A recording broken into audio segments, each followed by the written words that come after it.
KPCC പ്രസിഡന്റിന്റെ തിരിച്ചുവരവുമായി ബന്ധപ്പെട്ട അല്ല, അതിലൊരു വിവാദത്തിന്റെ ആവശ്യം എന്താ? കാരണം പ്രസിഡന്റ് എന്നാൽ എനിക്ക് ഒഫീഷ്യലായി ഇപ്പോഴും പ്രസിഡന്റ് ശ്രീ സുധാകരൻ തന്നെയാണ്. അദ്ദേഹം സ്ഥാനാർത്ഥിയായ സ്ഥിതിക്ക് ചാർജ് കൊടുത്തു.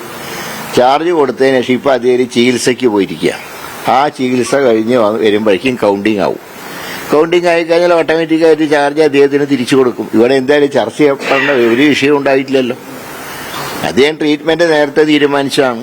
സ്വാഭാവികമായിട്ട് കാര്യമായിട്ടിപ്പോ പാർട്ടി പരിപാടി 4-ാം തീയതി വരെ ഒരു പാർട്ടികൾക്കും ഉണ്ടാവില്ലല്ലോ. പക്ഷെ ഞങ്ങൾ ഒരു കാര്യം പറഞ്ഞിട്ടുണ്ട്, ജില്ലാ കോൺഗ്രസ് കമ്മിറ്റികളോട് ഏതൊക്കെ ഭാഗത്താണ് പോളിംഗ് കുറഞ്ഞത്, അത് വല്ലതും നമ്മളെ ബാധിച്ചിട്ടുണ്ടോ എന്നുള്ളതിനെക്കുറിച്ച് വിശദമായിട്ടുള്ള കണക്കെടുപ്പിനാണ് കഴിഞ്ഞ ദിവസത്തെ യോഗം തീരുമാനിച്ചത്. അല്ലാതെ പാർട്ടി പരിപാടികൾ എല്ലാ പാർട്ടികളിലും ജൂൺ 4-ാം തീയതി വരെ ഒരു പാർട്ടിക്ക് ഒരു പരിപാടി ഉണ്ടാവില്ല. അതെല്ലായിടത്തും ഉണ്ടല്ലോ. സംഘടനാ സംവിധാനത്തിന്റെ ദൗർബല്യം കേരളത്തിൽ എല്ലായിടത്തും ഉണ്ട്.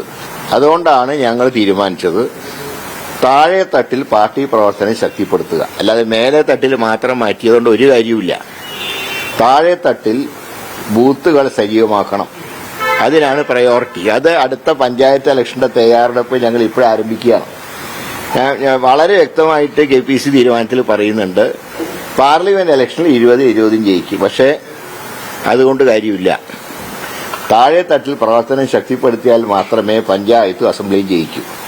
അതുകൊണ്ട് ദീർഘമായിട്ടുള്ള ഒരു കഴിഞ്ഞ തവണത്തെ അനുഭവം ഞങ്ങൾക്കുണ്ട്. 2019 ലോക്സഭയൊക്കെ ജയിച്ചപ്പോൾ ഓട്ടോമാറ്റിക്കായിട്ട് പഞ്ചായത്തും അസംബ്ലിയൊക്കെ ജയിക്കുന്നൊരു പ്രതീക്ഷ ഞങ്ങളുടെ പ്രവർത്തകർക്കുണ്ടായി. അതൊരു ഓവർ കോൺഫിഡൻസ് ആയി മാറി. അപ്പോഴേക്കും കോവിഡ് വന്നു.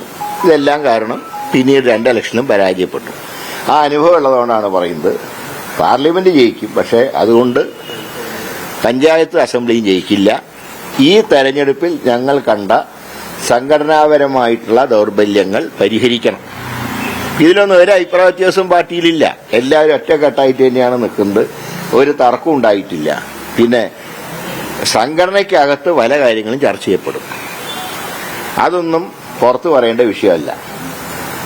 എന്നാൽ അങ്ങനെയുള്ള ചർച്ച പോലും കഴിഞ്ഞ ദിവസം ഉണ്ടായിട്ടില്ല. ആരെയും കുറ്റപ്പെടുത്തിയിട്ടുമില്ല.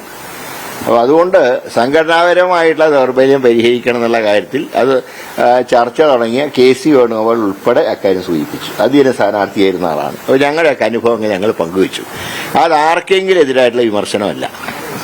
പാർട്ടി നന്നാവണം എന്നുള്ള ഉദ്ദേശത്തോടു കൂടിയിട്ടാണ് എല്ലാവരും ആ സമ്മേളനത്തിൽ തങ്ങളുടെ അഭിപ്രായങ്ങൾ പറഞ്ഞത്.